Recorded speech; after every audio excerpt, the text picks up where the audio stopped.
সবার আগে বাংলাদেশ এটা একটা নতুন থিম, নতুন ধারণা। বাংলাদেশের সংস্কৃতি বিকাশে বাংলাদেশের শিল্পীদেরকে নিয়ে আমরা আজকের এই পরিবেশনা করেছি।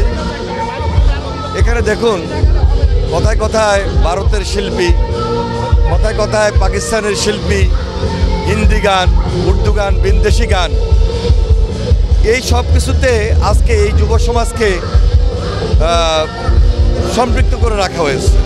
এখান থেকে বের হওয়াটা আমরা খুব জরুরি মনে করছি, কারণ আজকে দেশের প্রতি যে প্রেম, এই প্রেম ভালোবাসা নিয়েই আমাদেরকে সামনে এগোতে হবে।